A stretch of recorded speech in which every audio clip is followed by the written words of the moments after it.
السلام علیکم ورحمۃ اللہ وبرکاتہ۔ نحمده ونصلی علی رسولہ الکریم، اما بعد فاعوذ باللہ من الشیطان الرجیم،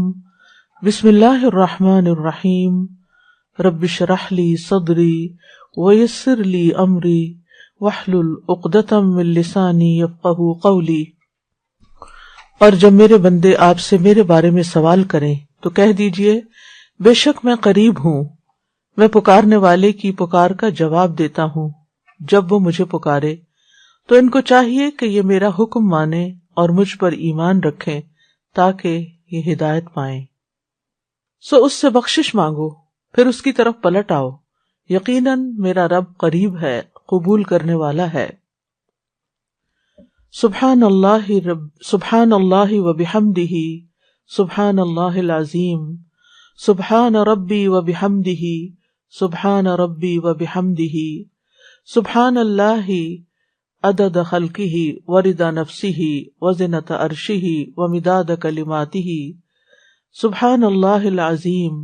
سبحان ربی وبحمدہ، سبحان ربی وبحمدہ۔ اللہم صل علی محمد وعلی آل محمد کما صلیت علی ابراہیم وعلی آل ابراہیم انک حمید مجید۔ اللہم بارک علی محمد وعلی آل محمد کما بارکت علی ابراہیم وعلی آل ابراہیم انک حمید مجید۔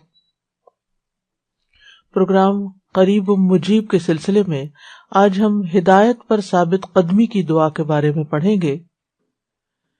سب سے پہلے ہدایت کی وہ دعا جو ہم ہر روز مانگتے ہیں،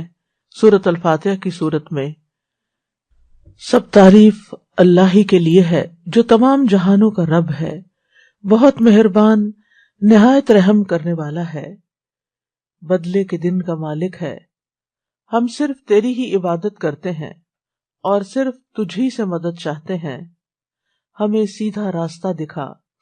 ان لوگوں کا راستہ جن پر تو نے انعام کیا، ان کا نہیں جن پر تیرا غضب ہوا، اور نہ گمراہ ہونے والوں کا۔ سورۃ الفاتحہ کا ایک نام الدعاء بھی ہے۔ یہ وہ پہلی دعا ہے جو ہم اللہ رب العزت سے مانگتے ہیں، اور وہ دعا ہے ہدایت کی دعا۔ ہدایت کا مطلب ہوتا ہے راستے کی طرف رہنمائی کرنا، یعنی کسی کو راہ دکھانا، راستے پر چلا دینا اور منزل مقصود تک پہنچا دینا، یعنی ڈیسٹینیشن تک لے جانا۔ تو ہم اللہ سبحانہ تعالیٰ سے یہ دعا کرتے ہیں کہ وہ ہماری صراط مستقیم کی طرف رہنمائی فرمائے، ہمیں اس پر چلنے کی توفیق عطا فرمائے، اس پر استقامت عطا فرمائے تاکہ ہم اللہ کی رضا کو پا سکیں۔ اور خاص طور پر سورۃ الفاتحہ میں ہم اللہ سبحانہ تعالیٰ سے توفیق بھی مانگتے ہیں کہ وہ ہماری حق کی طرف ہر معاملے میں، دین اور دنیا تمام معاملات میں حق کی طرف ہماری رہنمائی فرمائے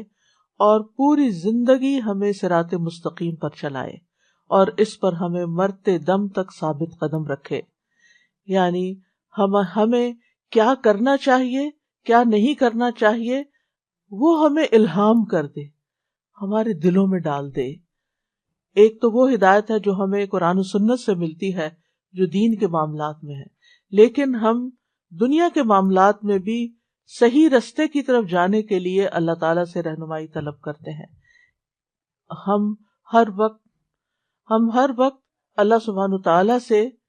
یہ توفیق مانگتے ہیں کہ ہمارا ہر فیصلہ اور ہمارا ہر ڈیسیژن خیر و بھلائی کا ہو، ہمیں صحیح اور خیر پر مبنی فیصلے کرنے کی توفیق عطا فرمائے تاکہ ہم اس دنیا کا سفر آسانی سے طے کر سکیں اور ہم اپنی منزل جنت تک پہنچ سکیں۔ تو ہدایت مانگنے سے مراد حق کی معرفت مانگنا ہے، حق کو پہچاننے کی صلاحیت مانگنا ہے، اور پھر اس پر عمل کرنے کی دعا بھی ہے۔ یہ ابن سودا کہتے ہیں کہ اللہ تعالیٰ کا یہ فرمان کہ اہدنا الصراط المستقیم کا مطلب ہے ہمیں سیدھے راستے کا بتا دے، اس کی طرف ہماری رہنمائی کر دے، اور یہ ہے حق کی معرفت حاصل کرنا اور اس پر عمل کرنا، یعنی سیدھے راستے کی طرف جانا بھی اور پھر سیدھے راستے کے اوپر جمنا بھی، دونوں چیزیں آ جاتی ہیں۔ راستے کی طرف ہدایت کا مطلب یہ ہے کہ ہمیں اسلام کی رہنمائی نصیب ہو، یعنی ہم اسلام کے راستے پر آ جائیں اور پھر اسلام کے علاوہ باقی تمام چیزوں کو ہم چھوڑ دیں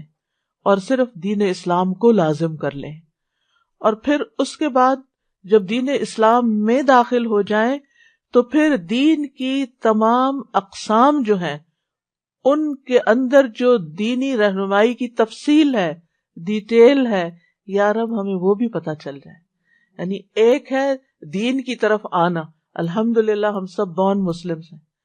اور بہت سے ایسے لوگ ہیں جن کو اللہ تعالیٰ نے اسلام کی طرف ہدایت دے دی، وہ مسلمان ہو گئے، اسلام میں داخل ہو گئے، لیکن داخل ہونے کے بعد بھی ہمیں ہدایت چاہیے ہوتی ہے، اور وہ ہدایت کیا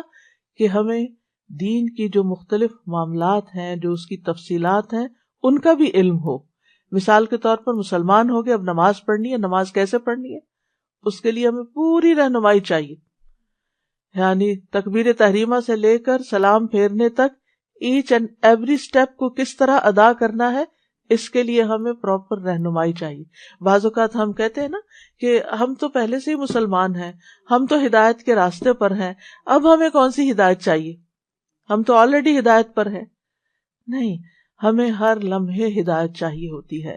کہ ہمیں صحیح علم بھی ملے اور پھر ہمیں اس علم پر عمل کرنے کی توفیق بھی الہام کی جائے، یعنی وہ بھی ہمارے اندر اس رستے کی محبت بھی ہو اور وہ ہم کر بھی سکیں، کیونکہ بہت سارے لوگ ایسے ہوتے ہیں کہ جن کو دین کا بہت سا علم ہوتا ہے، انہیں ہر طرح کی باتیں پتہ ہوتی ہیں، لیکن عمل کی کوئی توفیق نہیں ہوتی، یا 4 دن عمل کرتے ہیں اور پھر اس کے بعد اس عمل کو چھوڑ دیتے ہیں۔ رمضان آئے تو مسلمان بن جاتے ہیں، رمضان جائے تو پھر ان کی زندگی ویسی کی تیسی ہو جاتی ہے جیسے رمضان سے پہلے تھی، گویا رمضان میں ان کا رب کوئی اور تھا اور رمضان کے بعد کوئی اور رب ہو گیا۔ ایسا تو نہیں ہے نا، ہمارا رب تو وہی ہے، ایک اکیلا رب، کہ جس کو ہم نے رب مان کر اس کی ہدایت کو قبول کیا، اور پھر اب ہم پر لازم ہے کہ ہم اس کی رہنمائی کے مطابق ہی پوری زندگی کا سفر یہ طے کریں، حتیٰ یأتیک الیقین، یہاں تک کہ اپنے رب کو جا ملیں۔ تو جتنی بھی دعائیں ہیں ان دعاؤں میں سب سے زیادہ جامع دعا جو ہے اور مفید دعا جو ہر بندے کی ضرورت ہے اور جو ہر بندے پر لازم ہے، واجب ہے کہ اپنی نماز کی ہر رکعت میں یہ مانگے، یعنی یہ دعا آپ پر مانگنا لازم کر دی